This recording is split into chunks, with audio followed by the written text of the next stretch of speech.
Welcome to episode 4, Day-to-Day Living Costs, Lifestyle. This includes things, cigarettes, vapes, smoking paraphernalia, fine. Smoking cessation devices, fine. Gambling, fine. Internet devices. We'll come back to that because that does cover mobile phones, including smartphones. We'll come back to that. Internet landline, yep, fine. Standard computers, standard computer accessories, consoles and games. We'll come back to that one as well. Gym membership. We'll have to. Okay, this is going to be a long one. So let's go back to internet devices, landline, mobile phones, including smartphones, mobile phone accessories, tablets, and SIM cards. Because I know personally, I have a participant right now that I've got his speech therapist who's OT writing a letter. Yeah. We are going to be putting in for a tablet because he needs that for his communication. We're not asking for an iPhone. We're not asking for a Samsung. We're just a basic Android tablet, $500. But he only needs that because of his disability. Can I go first? Because I'm going to be really quick with this one. From a plan management perspective, this actually does, these new transitional rules makes this very, very clear.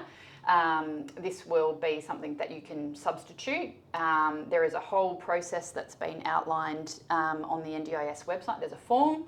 And once that form has been approved and comes back, that will come to us as a plan manager and we facilitate. It's as simple as that from a plan management perspective. Yeah. So anybody that wants a tablet or a smartphone for whatever reason, or a smartwatch, which we'll be getting into in the next episode, then they just fill in the form. Form goes to the planner. And then the planner's a yes or no. That's right. Obviously, since this list only came in 7 days ago, we probably haven't really had many substitution forms.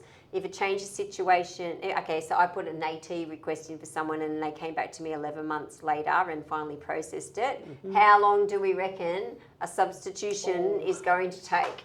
I haven't seen any definitive number put on this by the NDIS, but... Have they started recording the participant service guarantee again yet? No, that was blank in the last. we don't go by that. Look, I don't think it's going to be particularly timely, unfortunately, but we're just going to have to wait and see, I guess, with this one. I think if it's for a communication device, AAC, generally that should be lower level delegation, so Agreed. an APS4 should be able to knock it over pretty quickly. Yeah. So I couldn't see it having to go up to a higher delegate. Yeah. So it's on the no list, but it's not a hard no. Yes. It's a substitution. And I'll just sort of chip in there. Like, there's a lot within these lists that I'd really love to know how many people have actually used or had those services paid for in the scheme. And there's a lot there, I think, maybe it can sensationalise aspects of the scheme, and I know that there's a lot of tension in the disability community at the moment. A lot of people are tense and very quick to make a judgment that this thing might be applicable for that person, not for that. We're all individuals. Like, obviously smoking and vapes definitely out. That's like not related to a person's disability at all, but one little bit of advice I'd love to see is just kindness first. Get to know the people that you're talking to. Try and find first person evidence. So even the stuff that we're saying today about these lists, that likely new guidance will come out over the next months. Don't take it as gospel, and you're gonna, when you're reading a story in the media, think a little bit more about the background behind it. Don't take everything at face value. And absolutely. Yeah. A gym membership. Mm-hmm. So there have been a lot of people that have gym membership, and same, if it's currently mentioned in your plan, then you can still do it, and because you're still under the old framework. Do you think gym membership is going to be a substitution at any point in time? ooh, I certainly think there are instances where it's beneficial for people, especially where it might be the only facility, or arrangement available for them to actually pursue the supports they need. But that's really a case-by-case basis. A lot of the biggest challenge that I see in relation to gym membership with the NDIS specifically is more around rehab. So like generally we look at who's responsible for funding different responses and who's essentially pays for those things. The NDIS funds for capacity building, so it's like learning new skills and how to manage an exercise routine. They don't generally provide rehab where a person's expecting to like get better from a situation or receive treatment. If like say the membership's helping with accessibility and decline, that's when like it's more considered. And like having a gym membership sometimes can be a lot more like cost effective than paying for thousands of dollars for an expensive machine. And also there's a safety component as well. A lot of gyms have AEDs present. They have people there to monitor and even assist sometimes with accessibility, and that may help to reduce the need for a support worker, say, to be present. So there's a lot of nuance to be considered in these things. Yeah. Agreed. I think another one of the things that comes to mind for us is the dating or relationship services, because we have a local organisation near us that runs a dating with disability night. Yep.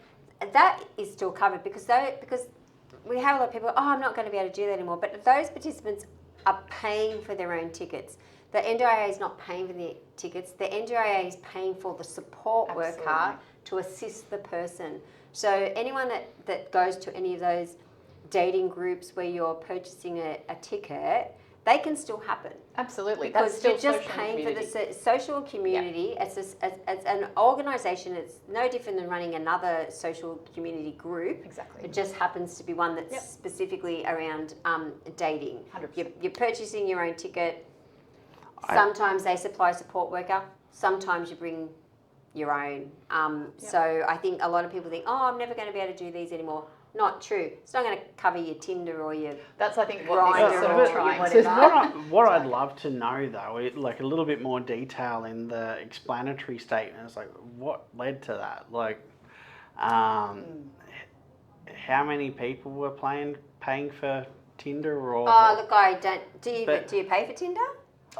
I can't answer that. I have no idea. I think there's 3 options. I'm not young enough to know. Is it? Yeah. Okay. But I think that's what they were trying to target with that. I think that like we do have to consider that people with a disability have a higher chance of like experiencing loneliness, depression, mental health challenges, and we mightn't always have a wingman available to introduce us to people. Yeah. So there are like risks of social isolation, but I'm wondering how much is going to be addressed in foundational supports and like what's going to be considered there. Well, yes, but we'll stay on. Other episode. Yeah, that's a whole other episode, which we will do another series.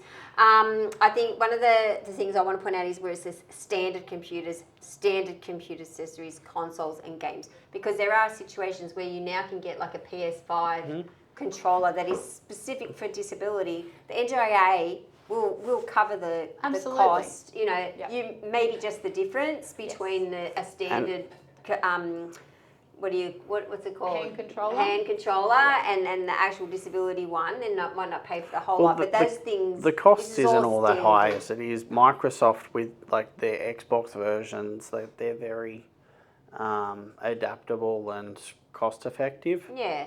And that's always been covered. You know, anything that's customised or, you know, has been adapted so that you can participate. You know, it's a piece of equipment that you need to participate that's different to a standard piece of equipment. Yeah. That's always been covered. It doesn't really matter what it is. You just need to, I guess, the important thing there is to explain that. You know, if you're asking, and just focus on the word in the no list of the word. Standard. Correct. As long as I think don't look at the word computer. That's right. Look at standard computer. And I think they're also sort of referencing things like VR and the like. But I know there's a number of people that are putting for funding for like Oculus Rifts and the like. Yep. there's nothing sort of clarifying that you can't sort of access those services as a part of therapy with an allied health professional, but we're still sort of waiting on guidance on things, but it's not buying like a... Correct. Yeah. Yes, and I think, trying to meet the value for money proposition around that would be quite and evidence-based support. Absolutely. Yeah. So like if you were to say, look at a physiotherapist that might be using VR as a part of their practice and it's evidence informed, there might be a different consideration for that if the actual device is provided as a part of the service, but not actually purchasing a device. As a standalone. Yeah. 100%. Yeah. Same thing, standard indoor, outdoor play equipment. There have people that sometimes need something, but this is standard, not like a disability one. So trampolines, were a bit of a flavour there for a while. Swing sets, to help children develop skills, Vestibular growth input. skills. That's right. So, certainly some of those things have maybe been funded in the past, but NDIS making it very clear anything standard can't be funded under the NDIS. Great, awesome. Well, thank you, and hope you enjoyed episode 4.